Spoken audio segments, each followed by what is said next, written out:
Welcome to your channel.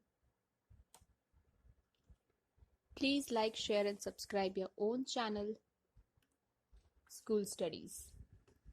Now you might be thinking why to subscribe my channel, School Studies. You will get daily one video related to different topic or subject which will help you to understand or learn more. In this channel, you will get videos related to different subjects such as English grammar, general knowledge, social science, mathematics and science. Today, we will see a video related to science subject. In that, today's topic is NCERT solution of Standard 7th, Chapter 1, Nutrition in Plants. First of all, let's see the summary, what we have learned in the chapter. So, all the organisms take food and utilize it to get energy for the growth and maintenance of their bodies. Green plants synthesize their food themselves by the process of photosynthesis. They are autotrophs. Chlorophyll and sunlight are the essential requirements of photosynthesis. Plants use simple chemical substances like carbon dioxide, water, and minerals for the synthesis of food. Complex chemical substances such as carbohydrates are the products of photosynthesis. Solar energy is stored by the leaves with the help of chlorophyll. Oxygen is produced during photosynthesis. Oxygen released in photosynthesis is utilized by other living organisms for their survival. Fungi derive nutrition from dead, decaying matter. They are saprotrophs. Plants like Cuscuta are parasites. They take food from the host plant. A few plants and all animals are dependent on others for the nutrition and are called heterotrophs. Now let's see the exercise of the textbook. Let's solve the exercise. So the first question in the textbook is, why do organisms need to take food? So the answer is, food is needed by all the organisms for many purposes. The main function of food is to help in growth. Food provides energy for movement such as running, walking or raising our arms. Food is also needed for replacement and repairing damaged parts of body. Food gives us resistance to fight against diseases and protects us from infections. Now the second question, distinguish between a parasite and a saprotroph. So the parasite feeds on a living organism, while the saprotrophs, they feed on dead or decaying organism. Parasites, the organism on which it feeds is called host. They do not feed on living organisms. Third question, how will you test the presence of starch in leaves? The presence of starch in leaves can be tested by iodine test. When we remove chlorophyll from leaf by boiling it in alcohol and then put 2 drops of iodine solution, its color change to blue indicates the presence of starch. Give a brief description of the process of synthesis of food in green plants. So the answer is, the presence of starch in leaves can be tested by iodine test. When we remove chlorophyll from leaf by boiling it in alcohol and then put 2 drops of iodine solution, its color change to blue indicates the presence of starch. So the reaction is carbon dioxide plus water in the presence of sunlight and chlorophyll.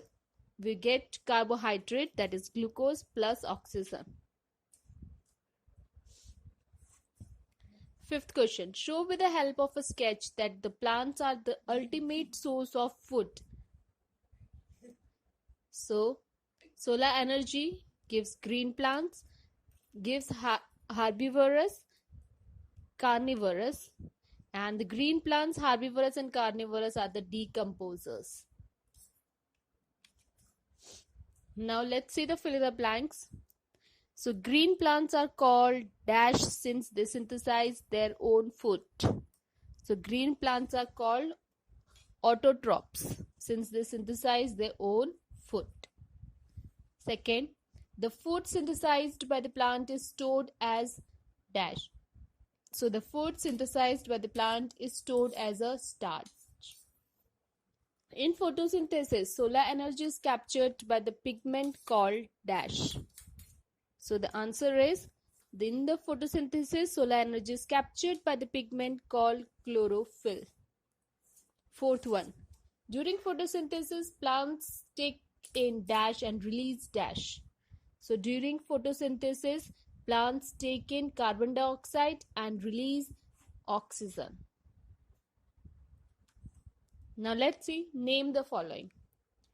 A parasitic plant with yellow, splendid and tubular stem.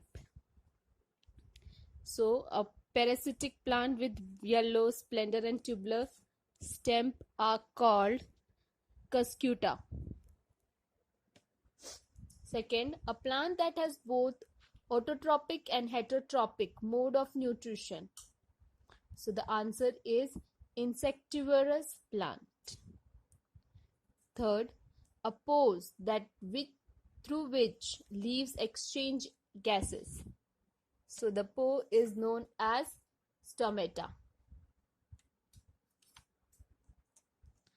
Question 8 is tick the correct answer. Amabel is an example of autotroph, parasite, saprotroph or host.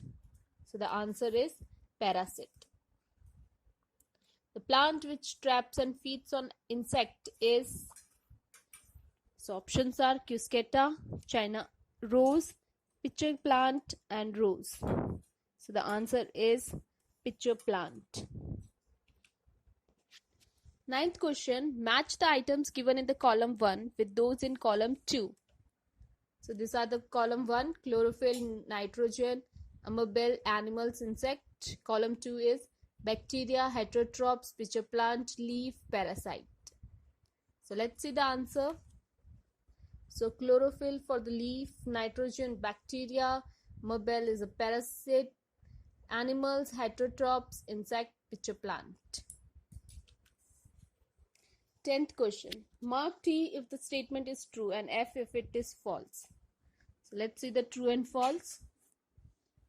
First one, carbon dioxide is released during photosynthesis. That is false. Plants which synthesizes their own food themselves are called saprotrophs. That is also false. The product of photosynthesis is not a protein. True. Solar energy is converted into chemical energy during photosynthesis. That is true. Now the 11th question, choose the correct option from the following. Which part of the plant gets carbon dioxide from the air for photosynthesis? So the answer is stomata.